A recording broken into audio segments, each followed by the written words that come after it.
Good afternoon and welcome to Have We Got Planning News for You.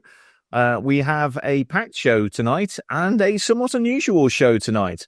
The question's always being asked as to how we managed to fit in a live recording of this show, given the diaries of 5 barristers, our technical team, and our guests.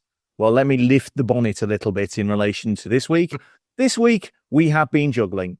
This week, we have done an interview with the amazing architect, the architect of the Supreme Court, no less, Elsie Owusu, who provides a stunning interview, certainly one of our best, we think. But we pre-recorded that together a couple of days ago, whilst I think I was in a motorway service area. I think Thea was at an inquiry. Chris was in a hotel. You name it. We were everywhere. We managed to get all together. In terms of recording the little bits that we do, the beginning bit, we've done the juggling. So there's a bit of pre-recording this week. So apologies that things are a bit stitched together. We'll be back to normal for the next show, I absolutely promise you. However, we have a packed show today. And in relation to our packed show, can I first of all introduce you, Chris? And can you tell us, forgive me, I'm getting it completely wrong. You can tell I'm the amateur despite 4 years at this. Can I start off with Thea, and can you tell us about the news, please? Yes, thanks, and good morning to you both. We've got good, bad and informative this week. The good, yesterday the Chancellor announced the government's 2025 spending review, setting out the government departmental spending over the next 4 years and beyond, actually. We'll come to that. So what does that mean for our sector? Well, affordable housing, transport and the support for net zero are clear winners. The biggest percentage increase was for the Department of Energy Security and Net Zero, which will see a whopping 16% real term boost to its budget each year, doubling from 5.6 billion this year to 11.4 billion next year. There's also going to be an enormous cash injection of 14.2 billion for the new Sizewell C nuclear power station over the next 5 years. And that's all part of the drive for Clean Power 2030, which is a key stepping stone, of course, on the path to net zero, alongside changes to the Planning and Infrastructure Bill, which aims to streamline the consent process for NSIPs.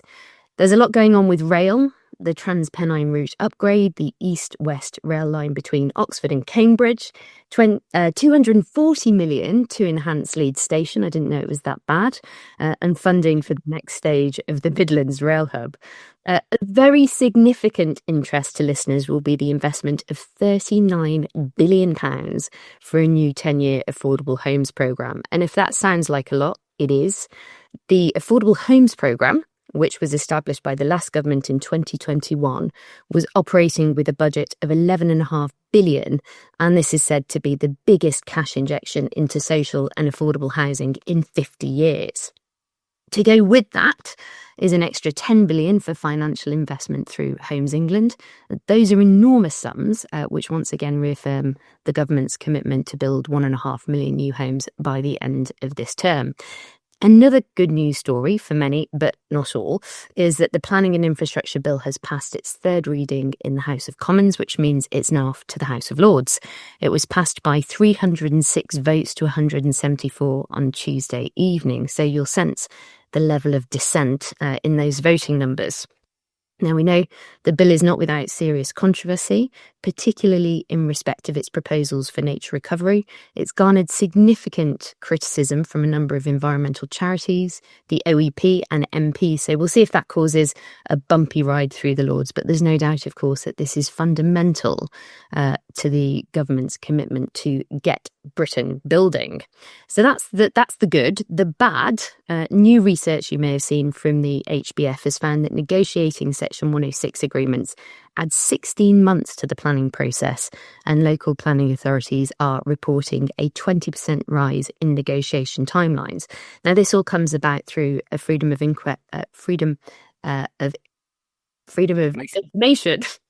Gosh, you can tell it's early. Freedom of information request by the HBF, and shows that the average time to finalise Section 106 agreements has increased over the past 2 years from, wait for it, 425 days, if that wasn't bad enough, to 515 days, with over a third of all agreements taking longer than 12 months. Those are staggering numbers, aren't they? And obviously that's going to have an impact on delivering housing, and it's not going to help the government with that ambitious target.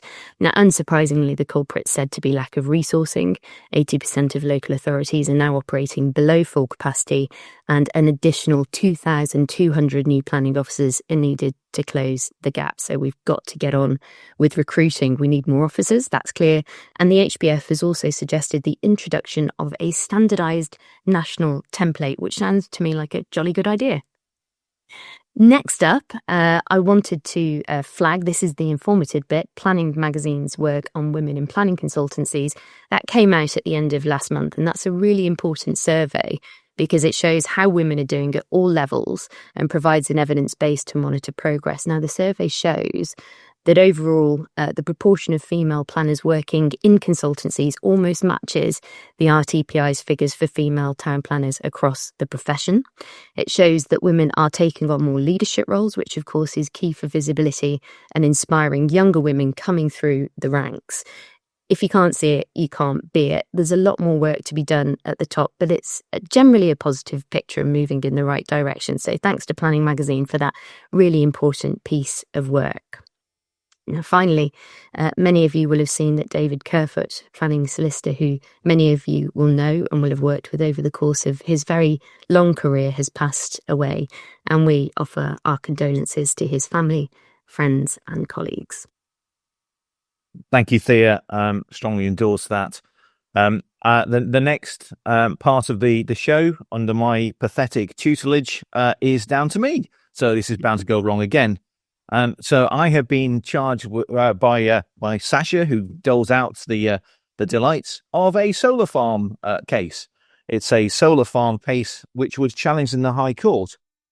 A decision of Mr. Justice Eyre on the 19th of May. And it was in turn a challenge to a decision by Mr. Inspector Woolcock on the 23rd of October of last year to allow an appeal in respect of a solar farm known as Longhedge Solar Farm near to a village east of Nottingham in the borough of Rushcliffe called Hawksworth. I usually try to go on a bit of a deep dive for places that I haven't heard of, and I actually went to school not a million miles away from Hawksworth. I've never heard of it before. It turns out there is literally nothing interesting about Hawksworth. It has a church with an interesting piece of carving above the door, so apologies to the residents of Hawksworth. This may be the most interesting thing that's happened to them since there was an Anglo-Saxon cross constructed in the 8th century. Anyway, they don't like it. There was an active Rule 6 group at the inquiry who played a strong part in the inquiry itself and who subsequently challenged the decision in the High Court. It's a site which is enormous. It's a red edge of 94 hectares, within which 63.5 hectares will be used for the siting of solar panels. It's proposed on an indicative plan that there will be 129,000 solar panels, each of which would have a rating of 610 watts. Now, that, as a matter of maths, does not add up to 49.9 megawatts, which is the maximum that you can have before you fall into an NSIP, or it was at the time that the application was submitted. So the proposal was for a limitation based upon that maximum so that it fell within the town and country planning system of an approach that's called clipping. I am the least qualified on this. I'm sure Thea could tell you a great deal about clipping. There's probably some jokes about clipping that I'm just not party to. However, I couldn't think of any, so apologies for that. The actual theoretical maximum for this number of panels over 60 odd hectares will be 78.5 megawatts, which takes you way above the limit. However, why would you do this? Why would you put so many panels there? Well, because over a period of time, solar panels degrade. And also because when you test the theoretical capacity, it turns out that as with electric cars and so much else of our technology, what you test in the lab is not quite what you get out in the field. So the plan was, as is common in many of these cases, to plant more panels than you need to take account of that. And if you are producing more electricity, to limit the outflow to the grid to 49.9 megawatts. The challenge followed on from a case which took place last year called a Crown on behalf of Galloway against Durham County Council, where what happened in that case was there was also overplanting, and it was suggested in that challenge, ultimately successfully, that the council hadn't taken account of the material consideration, that the number of panels that were proposed or indicatively proposed would be generating more than 49.9 megawatts, albeit that there will be a limitation, and that material consideration about whether an excess amount of land was being taken was not a factor that was drawn to the attention of members when granting a consent. It was remitted back to members on that basis. So, buoyed up by that, the locals challenged this particular decision of Mr. Inspector Walcock, but failed. Essentially, they based their arguments about a pretty technical and not especially exciting interpretation of EN3 and EN1, which are the NPS guides that you deal with renewable generally and also solar in particular, saying that there was only one type of overplanting which you could take account of, i.e. that of degradation, rather than the lab conditions point. That failed pretty miserably before Mr. Justice Eyre, because he said that was a factor that was considered by the inspector, and the reasons challenge was considered by the inspector. So how do you reconcile those two cases? You reconcile them by the fact that the Durham case was a failure to take account of a material consideration case, and not that there is anything in principle wrong with planting or looking to install more panels than you need to, but subject to a limitation. And if you think about it, it's pretty conventional planning stuff. We build retail stores that could be open 24/7. But aren't, because they're subject to hours conditions. We create delivery yards that aren't operating all the time, but we have limitations in relation to them. The limitation of how you operate a planning permission, subject to headroom or whatever you might need to take account of other factors, is completely conventional. So you reconcile these two pretty complicated cases, which on the face of them look to be inconsistent, by really quite conventional means. Okay, so now over to Sasha in his private recording studios, which he's had specially installed under his house. It's noise attenuated. I think it was Jimmy Page's architect designed it for him. So over to Sasha, who's going to tell you about an appeal in relation to development at Blackgrove Lane in Wokingham. And it's an appeal which is allowed in respect of housing and a care home. Over to you, Sash. Thanks very much, Paul. I'm going to take us to an appeal decision by Berkeley Strategic in the borough of Wokingham. And this is a classic housing appeal involving 350 dwellings and a care home in Wokingham. Now, Wokingham have quite a historic development plan, and they also have a shortfall in their HLS of 1.7. Their actual HLS figure is 1.7 years. So we're in classic tilted balance territory in this appeal, where obviously the LPA, in order to refuse it, need to show that the benefits, the impacts do not significantly and demonstrably outweigh the benefits. In this case, probably the number one issue grappled with by the inspector was whether the development plan was complied with or not, and if it wasn't complied with, what weight to give to those policies in the light, frankly, of it being out of date. The inspector concluded that the development plan was patently out of date, but also that it wasn't complied with. The proposal was contrary to the development plan. So that then required a consideration of the other material considerations, and it's noteworthy that the inspector in this case and this appeal took the view that notwithstanding the breach of the development plan, the other material considerations outweighed that weighting and granted consent. And the key factors that led the inspector to that conclusion was obviously the provision of market housing, where you have a 1.7 year HLS. Secondly, the provision of affordable housing. Thirdly, the fact that the proposed site would form part of the settlement of Wokingham, which obviously is the most sustainable settlement in the district. Thirdly, in relation to there was an appropriate access by alternative means of transport. And those benefits were effectively of such weight that they outweighed the breach of the development plan. The other impact that was thrown in was the harm of landscape character, but the inspector accepted, which again is fair, that such greenfield sites invariably will have a level of such harm. So I think for those of you that are involved in housing developments of this nature, it's a classic example of where you've got a significant shortfall in housing provision, 1.7 years.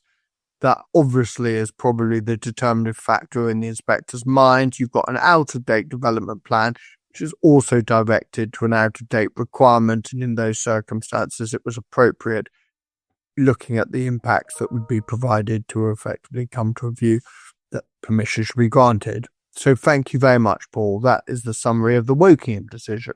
Thank you, Sasha. And finally, the main event. Chris, you have the privilege of interviewing Elsie, and I look forward to hearing it, he says in the strange TV world where I haven't really already heard it.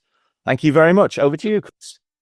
Well, we are very fortunate indeed to be joined by the very eminent architect, Elsie Owusu OBE. And you are a Ghanaian British architect and urban designer, principal of your own firm with projects in the UK, Nigeria and Ghana, an extensive portfolio of international projects from transport and infrastructure and master planning, down to specific projects relating to specialist conservation architecture. You're currently designing rural communities and zero carbon-led communities, conservation projects in Ghana, eco homes in Sussex. And when you're a partner at Field & Mawson, you co-led as an architect for the UK Supreme Court and also London's fabulous Green Park Station. You're a founding chair of the Society of Black Architects, a trustee of the UK Supreme Court Arts Trust, former member of the Royal Institute of British Architects Council, a founding vice chair of the London School of Architecture, the London Mayor's Panel of Design Advocates, board member of the Commonwealth Heritage Forum, director of Just Ghana Limited, which promotes education, architecture, arts and creative industries in Ghana and in the UK.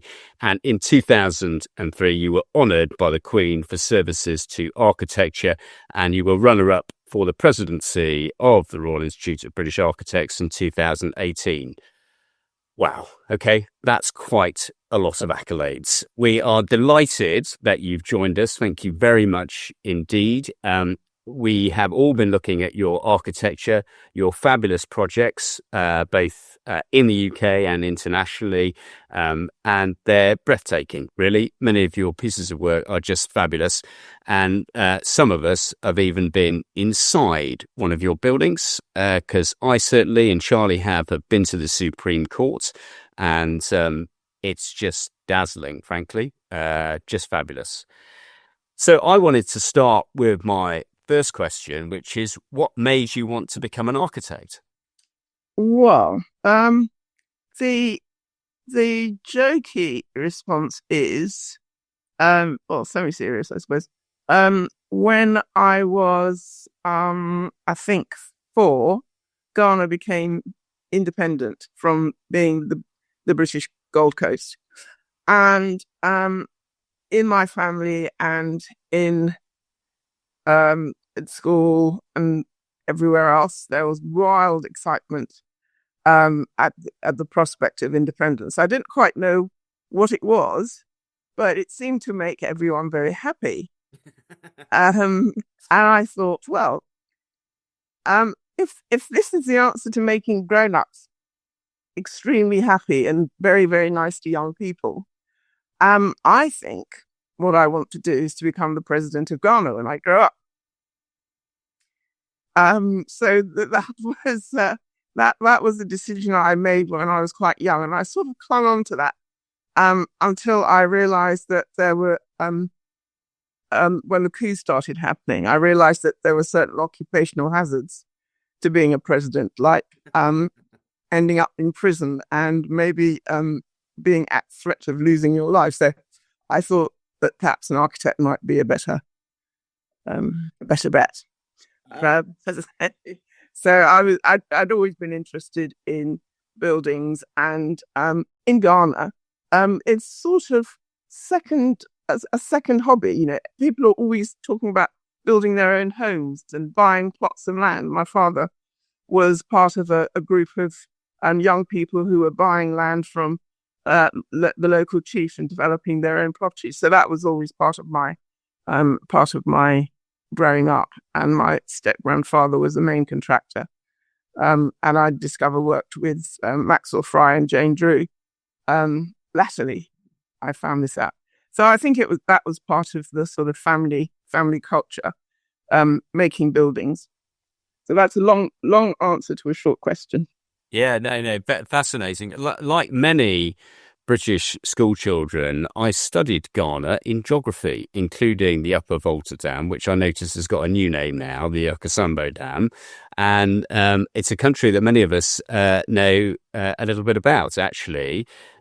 What was it like growing up in Ghana? What was your experience of that, apart from obviously the jubilation of independence? Well, it was a very privileged existence as a child in a family which was a sort of my father worked for the colonial administration. He just come down from Cambridge, and my daughter has just found a clutch of papers from the Queen's College archive from 1945 to 1962, which is an exchange of letters between him and his senior tutor and the colonial administration. And so I now realize in retrospect that I was an extremely privileged little girl. Although at the time I thought, well, you know, all little girls get driven to school and get made a fuss of and, live the way we do. But of course, that was an exception. And part of my father's job was that he was setting up the infrastructure for the educational system, for the post-colonial educational system. So he was setting up teacher training colleges around the country, having acted as the secretary to a report which was commissioned by the UK and Gold Coast government. So my experience that we were just moving around the country, a little cluster, our little family, with my mother, father, sister, my horrible sister, and our clutch of servants. So we were just moving from one location to the other. So that was my childhood, moving around with my parents and my siblings, whilst my father worked for the colonial administration. And it was lovely to hear his voice, in quotation marks, talking all those decades ago, and being incredibly persistent to the point where he said he wanted a job in the colonial administration that was worthy of his talents. He'd been waiting for 2 years, hadn't had a job, wrote to his senior tutor, who promptly wrote to the Secretary of State and said, "Owusu wants a job in the colonial administration. He's waiting 2 years. What's going on?" And then the next letter is, "I've got a job in the colonial administration. Thank you very much." Yeah. Well, that's a sign of persistence and shows the benefits of that. Fabulous. So can I move on to architecture, and where did you begin your career? I studied at the AA, which is the Architectural Association, not the other kind of AA, although people do tend to mix it up from time to time with good reason, I hasten to add. Yes, so I studied at the AA, which is in Bedford Square, and people at the AA like to point out that the AA is older than the Royal Institute of British Architects, and it's an interesting, some say maverick organization, and it has turned out some of the most interesting, in my view, most interesting architects, people like Zaha Hadid and Richard Rogers and others. Yes, so I started there. And we know that obviously you are famous for lots of fabulous projects. One I wanted to ask about in particular was the Supreme Court project. How did you become involved in that?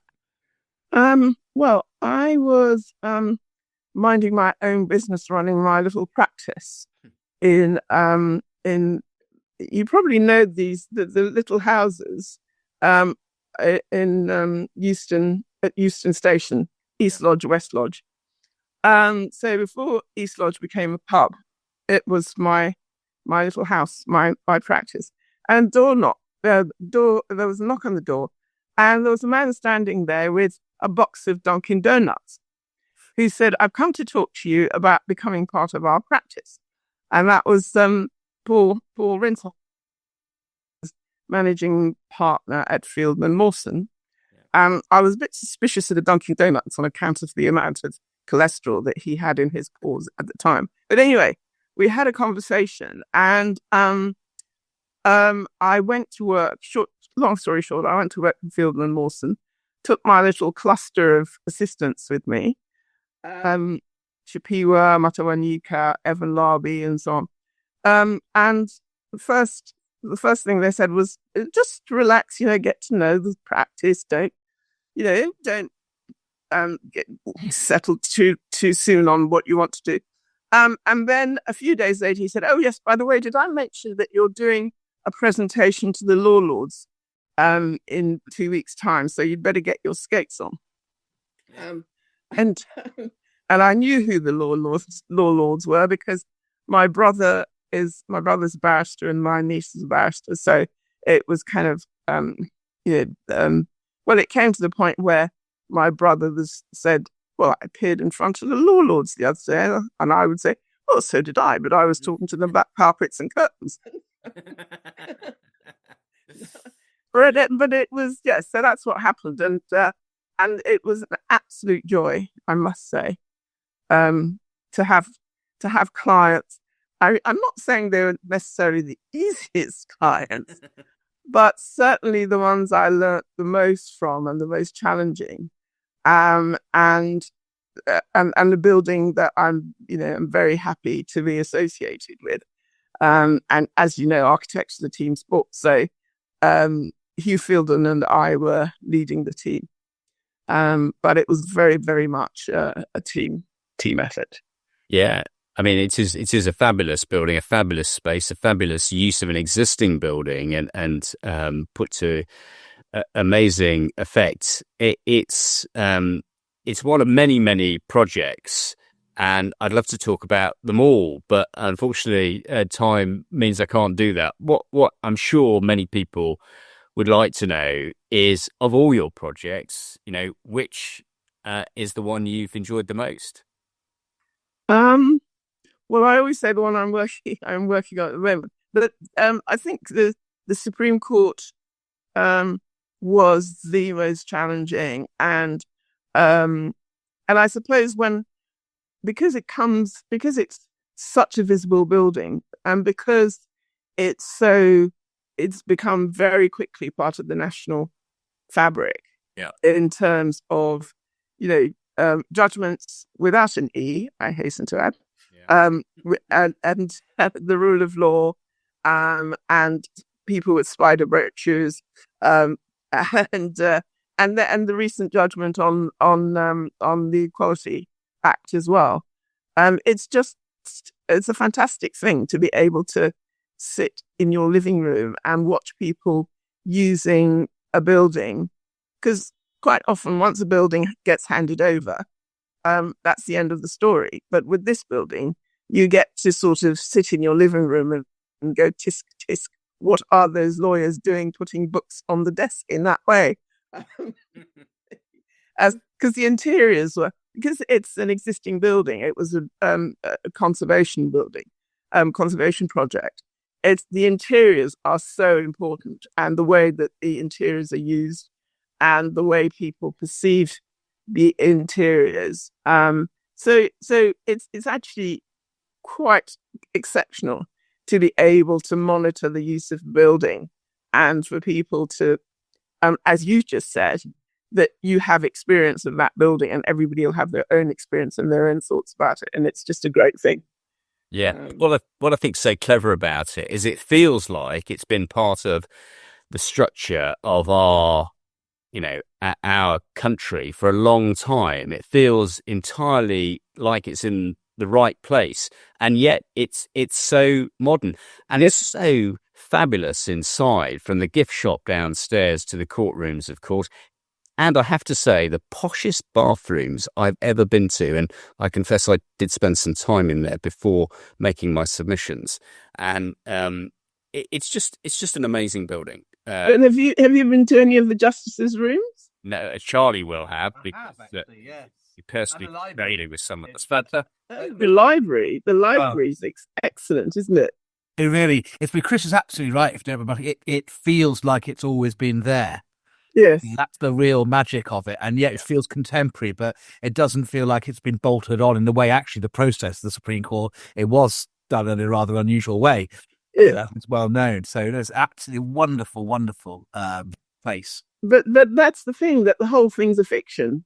From the embellishments on the outside of the building, which tell fake stories about fake histories, and have Anne Boleyn and Edward the Sixth, but the building was actually made for Middlesex, to aggrandize the history of Middlesex, but actually an incredible building, because the use of concrete and steel is in that building in 1913, beginning of in the Edwardian period, was quite exceptional.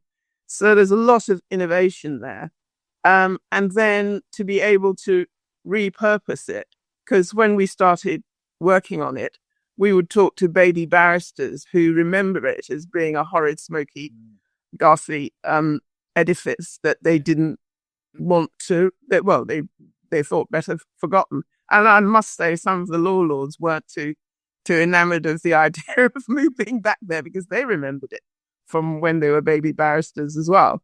So the task that Lady Hale and the Law Lords Design Subcommittee had was to hold a vision of a building that could be just wonderful and fitting to deliver. I don't know, can't remember which justice said this. A building from which to deliver the Queen's justice. Because there was it was touch and go at one point as to whether that building could ever be a fitting place for the Supreme Court. And I'm sure they won't mind me saying this, but the justices were very comfortable in their Pugin-filled surroundings. Thank you very much. And weren't in any hurry to move across the road to a dank, smoky building.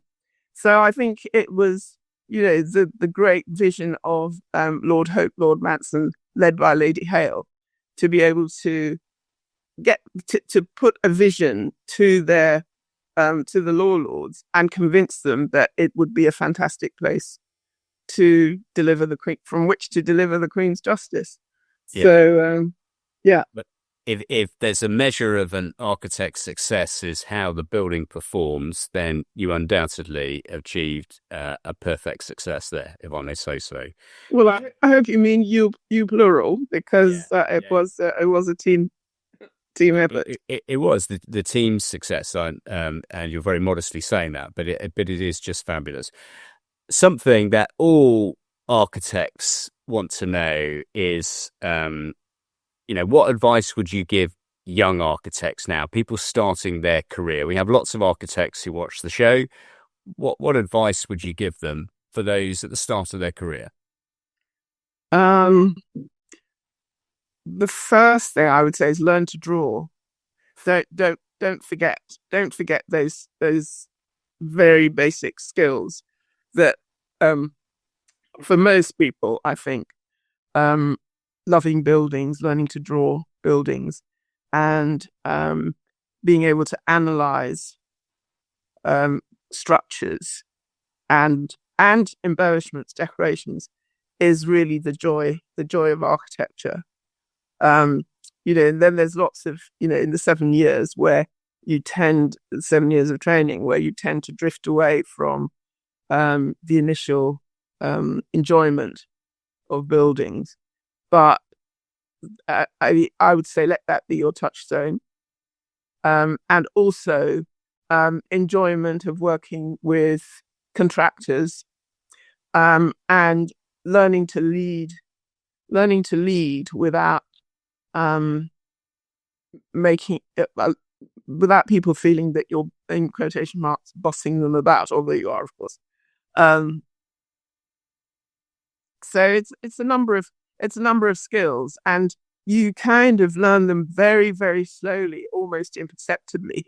And I think as long as you can remember that, the joy of architecture is to make stuff,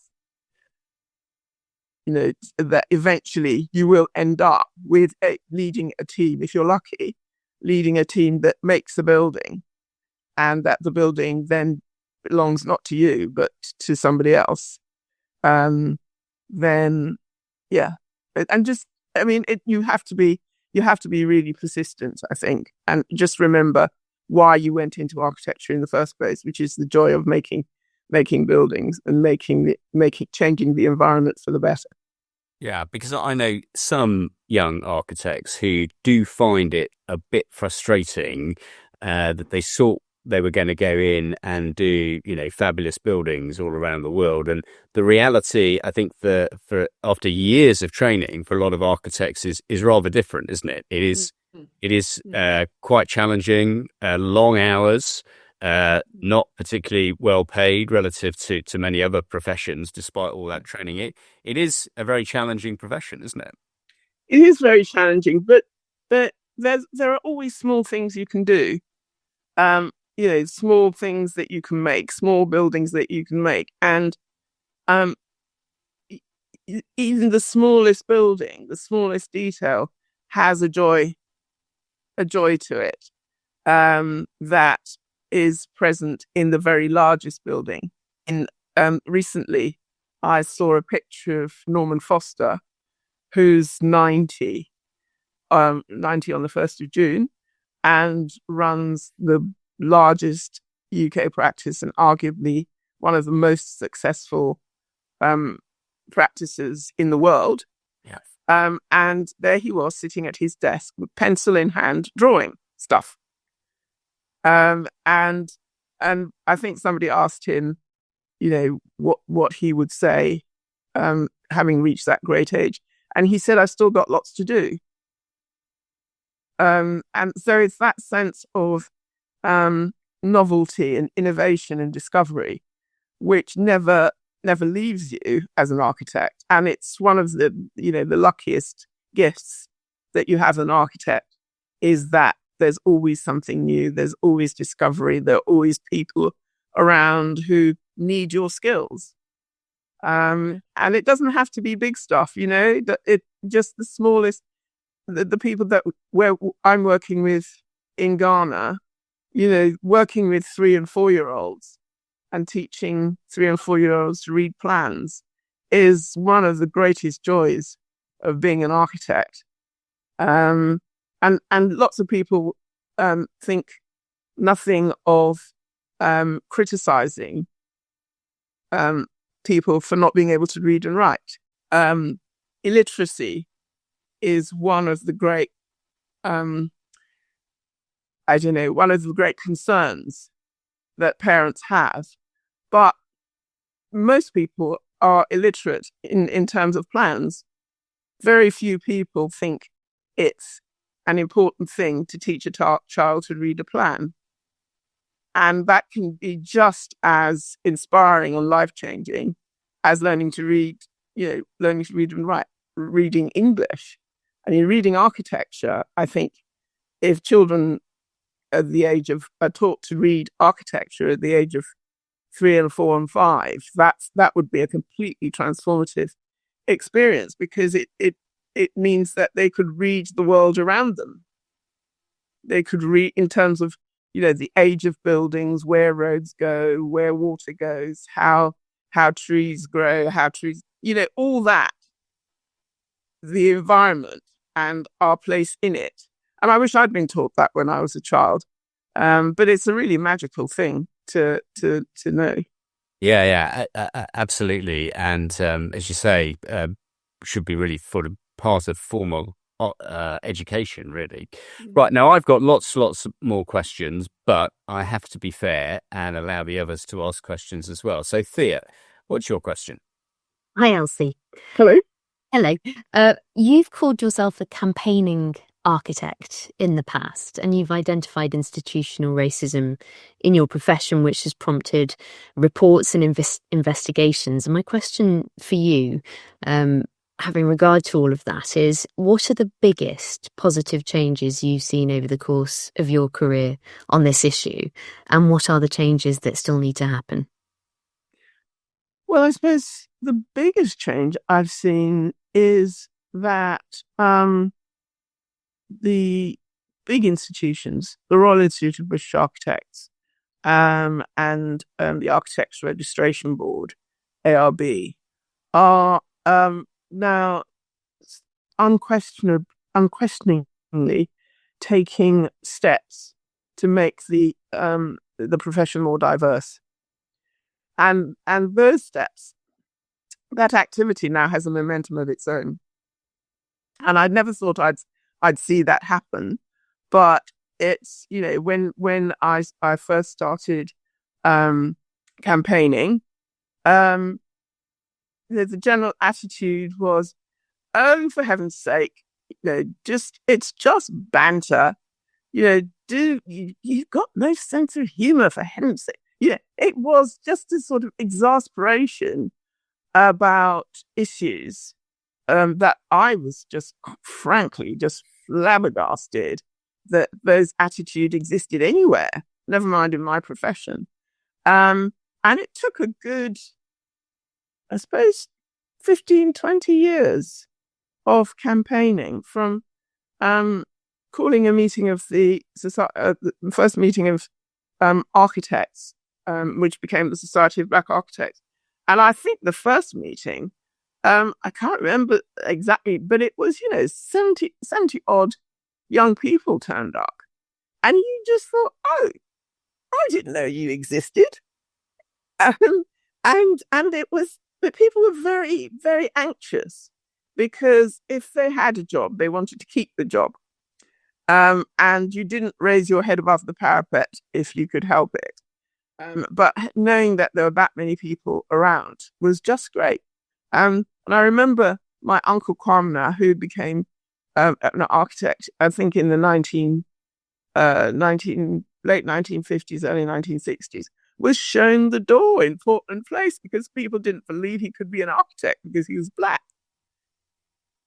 And you can imagine the sorrow of a young person having studied all those years and having overcome all those obstacles and going to his institution and being told to go away.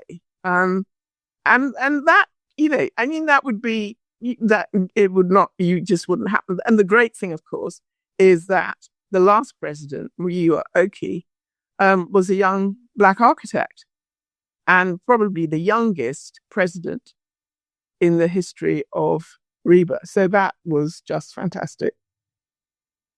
And what still needs to happen? And is it happening fast enough?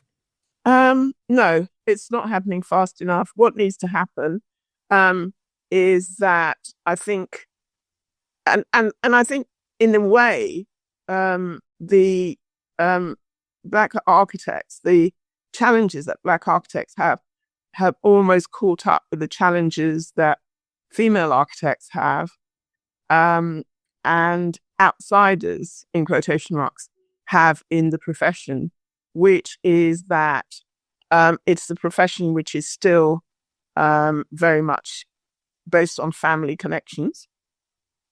and people of second, third generation architect families, because it's a long studied.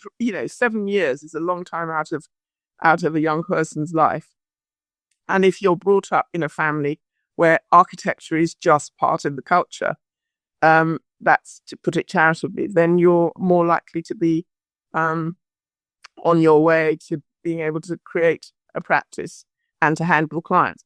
Well, that culture really ought to be part of the legacy of each young person in architecture.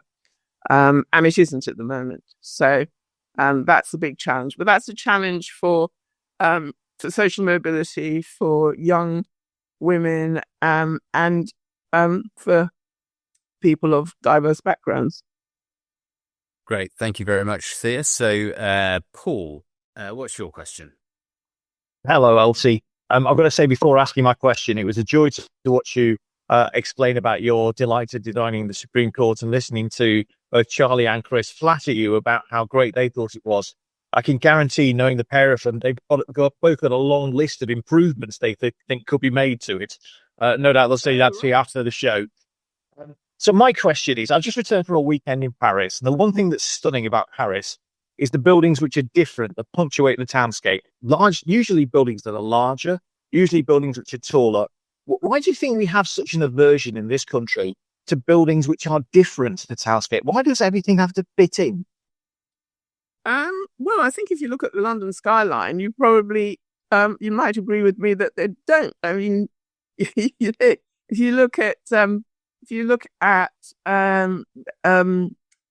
Renzo Piano's Shard, and the walkie-talkie, and then Richard Rogers' buildings. I mean, it has. I agree with you. It has started to change. Well, it has been almost a prerequisite. But that sort of conformity, in a way, is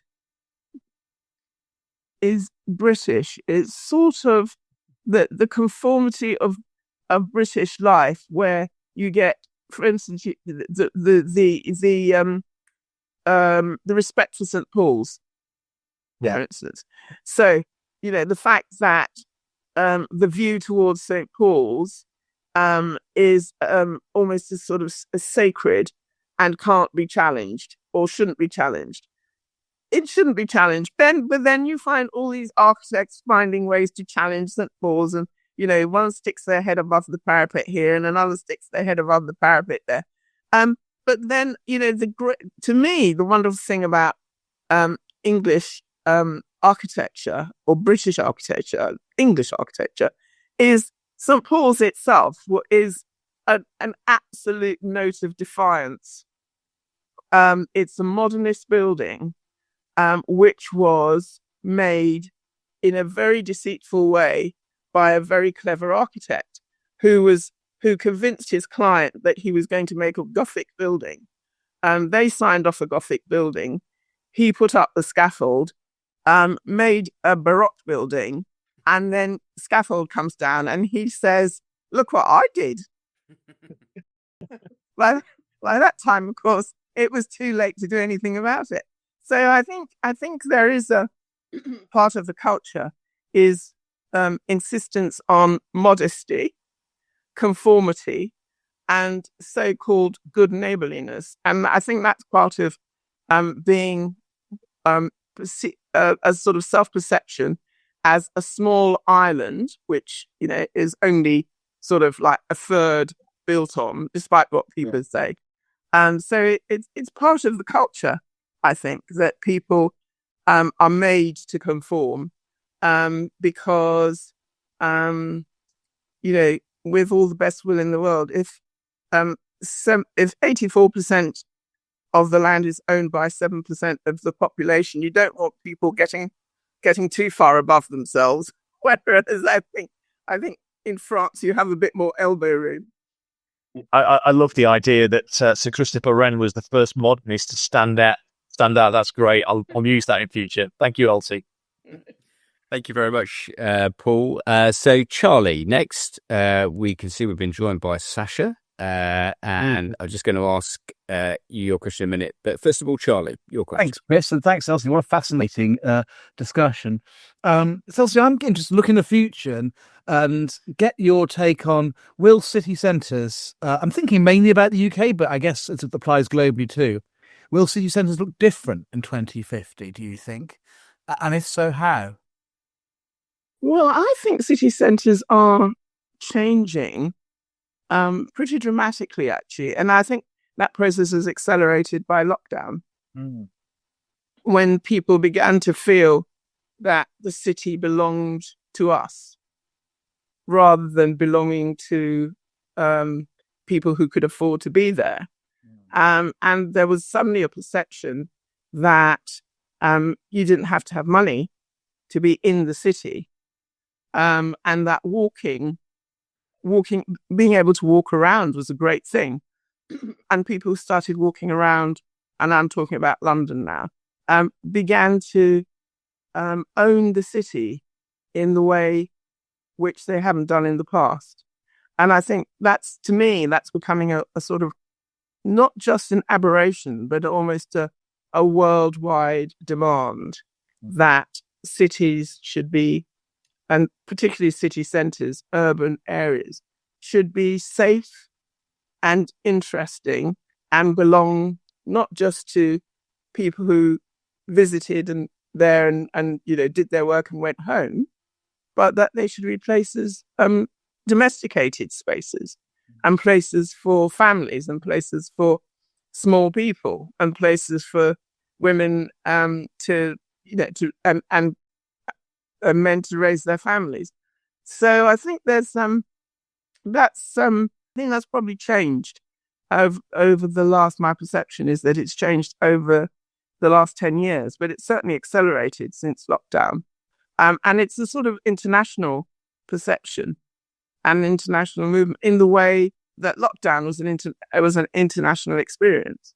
So yeah, One of those things where we'll never really know. Did lockdown bring about change, or did it accelerate the change that was going to happen anyway, such as this format that we're speaking on now? An interesting thought. Thank you very much indeed. Thank you. Back to you, Chris. Thank you, Charlie. And last but not least, Sasha, your question. Yeah, I'm slightly perturbed. Can we have the real Charlie back, please? Because I'm slightly perturbed. We've got this intellectual giant today that I don't recognise. Elsie, forgive me. Sorry. It'll say out, Sasha, don't worry. Elsie, my question has a proposition which assumes that sometimes architects get it wrong, which is sometimes a view expressed by the general public. I just wanted to ask you, why in your professional view, do architects get it wrong sometimes with their solutions to sites that they are instructed on? well, I think it was Frank Lloyd Wright who said, architects' mistakes are there for everyone to see. Doctors bury theirs. Very good. I'll use that. So, and he also said, when you start building your first buildings, make sure that they're very far away and, if possible, covered with greenery. So because the thing is that architecture is a visible art, and it affects the lives of people for a long time potentially. So I think that's it, it's very important. What would you call it? It's a craft, it's an art, because of the effect it has on people's lives when it goes wrong. When it goes right, people tend not to comment, or it's a bit like when you've got a planning application in, and the NIMBYs suddenly appear in their casts of thousands, and after you've actually got the project through, people sidle up to you and say, "I've always liked that building, but I didn't want to say anything because And so there's a dynamic to that.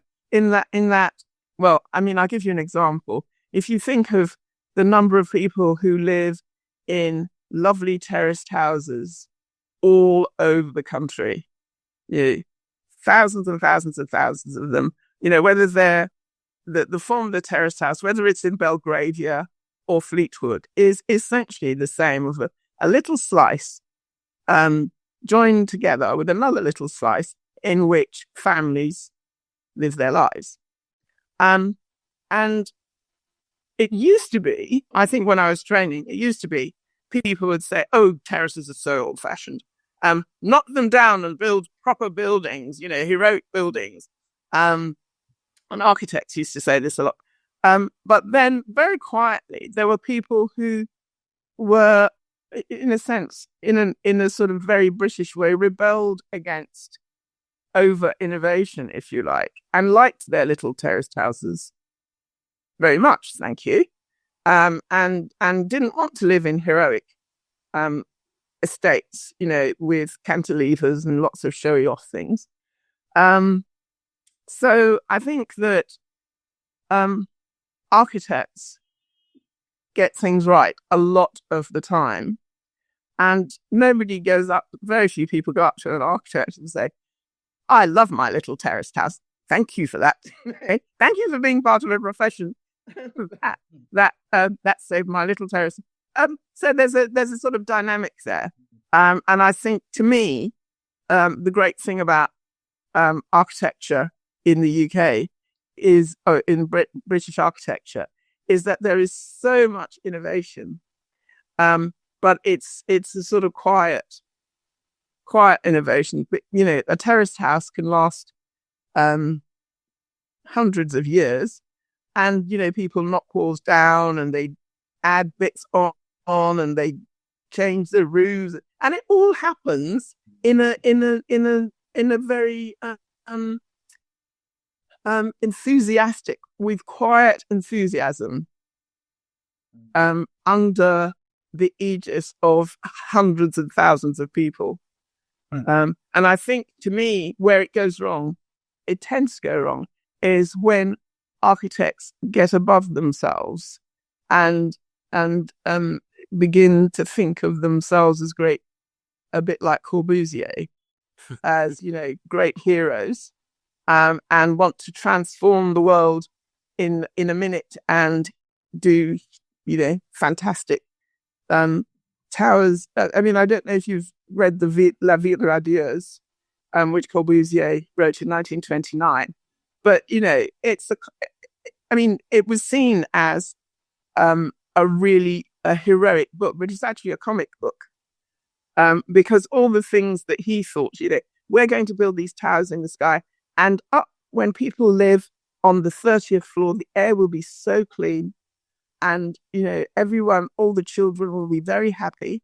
And it was a vision of paradise, which in retrospect we know is actually a vision of hell. Yes, right. Yes. So architects kind of go off the rails every so often, but luckily people like you, Sasha, are there to cut us down to size. Brilliant. Okay, well, thank you very much indeed. I love the fact, actually, that in the course of this interview, you revealed that amongst your most challenging clients were the Supreme Court justices. That's something we're all going to enjoy, I think, for a little while. Thank you very much indeed. A really fabulous and interesting half an hour. And thank you very much for joining us. Well, thank you. It's been a great pleasure. Being ever so gently grilled. I must just say on that last point, when you were meeting Lord Hope, Lady Hale, and Lord Mance on the Supreme Court back in the sort of mid-2000s, there was a 25-year-old intern seconded for a year at the House of Lords called Charlie Banner. And every now and then you hear little snippets in the corridors of how the meetings went. I remember somebody getting very exercised about the carpets. It was brilliant. At the very, but there was certainly a lot of a degree of heat, at least generated by the design of the carpets at one stage in some quarters. But I don't know, but where they fuse together the symbols of the different parts of the. Yes, aka the Marmite carpet. Yes, yeah, indeed. Elsie, thank you very much indeed for me. It's been absolutely fascinating, and we're hugely grateful. And thank you very much to our viewers, who we will see soon in the next episode. Great pleasure. Thanks everyone. Thank you, Elsie. Thank you very much.